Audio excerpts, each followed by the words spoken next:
وَهُوَ الَّذِي يَقْبَلُ التَّوْبَةَ عَنْ عِبَادِهِ، یہ سورۃ الشورى کی آیت نمبر 25 ہے۔ اور وہی ہے جو اپنے بندوں کی توبہ قبول فرماتا ہے اور گناہوں کو معاف فرماتا ہے، اور جو کچھ تم کرتے ہو اس کو جانتا ہے۔ اس کو معاف کرنا اتنا پسند ہے، اتنا پسند ہے۔ حضور علیہ الصلوۃ والسلام فرماتے ہیں کہ اللہ تعالیٰ توبہ کرنے والے کی توبہ سے اس سے زیادہ خوش ہوتا ہے جتنی پیاسے کو پانی ملنے پر خوشی ہوتی ہے۔ ایک شخص ہے، پیاسا ہے، پانی میسر نہیں ہے، اس کو پانی ملنے پر جتنی خوشی ہوتی ہے اس سے زیادہ اللہ اپنے بندے کی توبہ پر خوش ہوتا ہے۔ اور پھر حضور علیہ الصلوۃ والسلام نے فرمایا ایک بانجھ عورت ہو، اولاد نہ ہو، کیا حال ہوتا ہے؟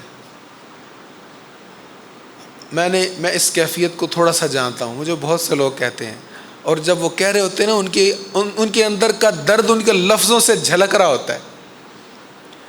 جن کے ہاں اولاد نہیں ہوتی، یہ اولاد کے نہ ہونے کا درد اور دکھ وہی جانتے ہیں جن کے پاس نہیں ہے۔ جن کو اللہ نے اولاد سے نوازا ان کو نہیں پتا ان کے نہ ہونے کی کیا قدر ہوتی۔ فرمایا کہ بانجھ عورت ہو، اولاد نہیں ہو رہی، اچانک وہ حاملہ ہو جائے اور اس کو اولاد ہو جائے، اس کو اولاد کے ہونے پر جتنی خوشی ہوتی اس سے زیادہ اللہ کو بندے کی توبہ پر خوشی۔ کیسی مثالیں دے کر حضور صلی اللہ تعالیٰ علیہ وآلہ وسلم نے فرمایا کسی شخص کو گم شدہ چیز کے ملنے سے جو خوشی ہوتی ہے اس سے زیادہ خوشی اللہ کو بندے کی توبہ پر ہوتی ہے۔ اور فرمایا اللہ تعالیٰ کرامن کاتبین سے کہتا ہے جو تم نے لکھا تھا سب مٹا دو۔ انہوں نے لکھا ہوتا ہے نا، اس نے یہ گناہ کیا، یہ گناہ کیا، انہوں نے کہتا ہے مٹا دو تم، میں نے اس کو معاف کر دیا ہے۔ صرف وہاں سے نہیں بلکہ جن اعضاء سے اس نے گناہ کیے ہوتے ہیں ان اعضاء کو بھی کہتا ہے بھول جاؤ۔ جس زمین پر اس نے گناہ کیا ہوتا ہے اس کو بھی کہتا ہے زمین تو بھی بھول جا، میں نے اپنے بندے کو معاف کر دیا ہے۔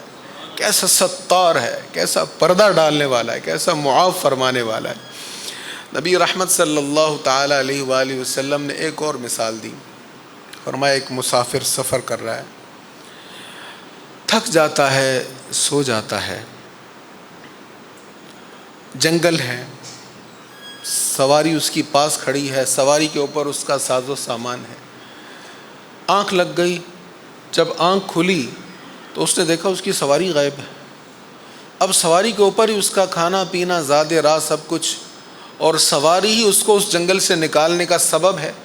اب جنگل ہے اور کوئی بھی نہیں ہے، اس کا ساتھی بھی کوئی نہیں ہے، دور دور تک آبادی نہیں ہے، اور وہاں سے وہ نکل کر چل کر پیدل چل کر باہر بھی نہیں جا سکتا بغیر کھانے پینے کے، بغیر سواری کے۔ اب وہ زندگی سے مایوس ہو جاتا ہے، مایوس ہو کر وہ لیٹ جاتا ہے اور لیٹ کر اپنی موت کا انتظار کرنے لگتا ہے کہ اب مجھے مرنا ہی ہے۔